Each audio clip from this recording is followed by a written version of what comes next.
All right, day 358. I'm actually braving the cold temps today. I don't think it's going to last very long, and I'm going to towel down because it's windy out here. We're even getting snow drifts. So we're going to talk about Revelation 14 today. I'm going to do my best. I'm titling today The Grapes of Wrath. I couldn't help myself because the words are there at the end of chapter 14. We start off with a picture of the Lamb on top of Mount Zion, 144,000 getting saved. We end with now the Son of God or the Son of Man sitting on a cloud, being told to pick up his sickle and harvest the earth. I guess that's harvesting all the grapes worth saving. And then there are the grapes of wrath that are left behind, filled up with the wine press and smushed with rivers of blood 180 miles long as they're smushing, I guess, the grapes of wrath, of God's wrath, of those that are not who are have the mark of the beast on their forehead and worship the beast and his statue. I mean, what are you going to do with that? So the grapes of wrath. And then as I was even going down a little bit of a rabbit hole of the grapes of wrath, and that, by the way, that book and the movie have a lot of Christian symbology and Christian meaning, but that even led me to the Battle Hymn of the Republic.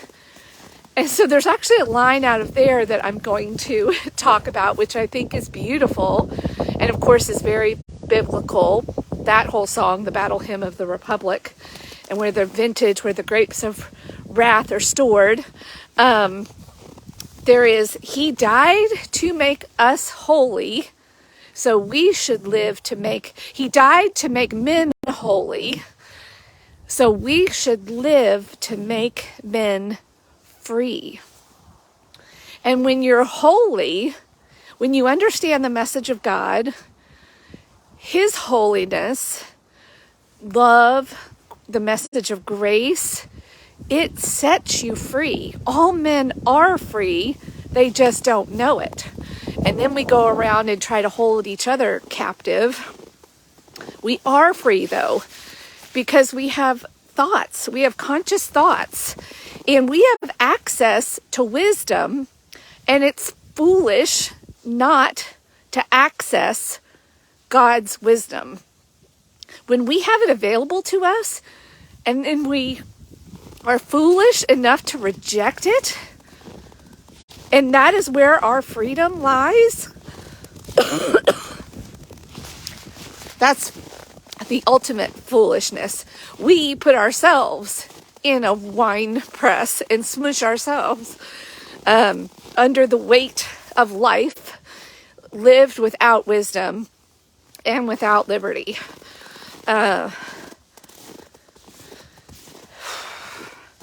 He died to make men holy, and we should live to make men free. Is that a great line?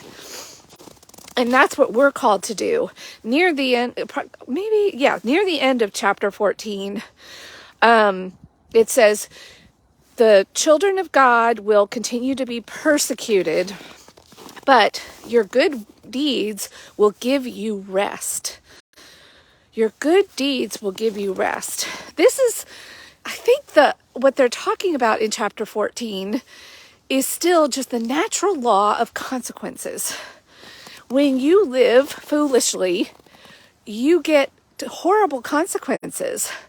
And then we even compound that with our own thoughts about our consequences when we want to blame, when we want to double down on our foolishness, rather than humbling ourselves, accepting God's love, grace, mercy, honor, glory, blessings, his sevenfold spirit. This is men, and I'm including women in that too, but mankind, here, that's what, this is the struggle.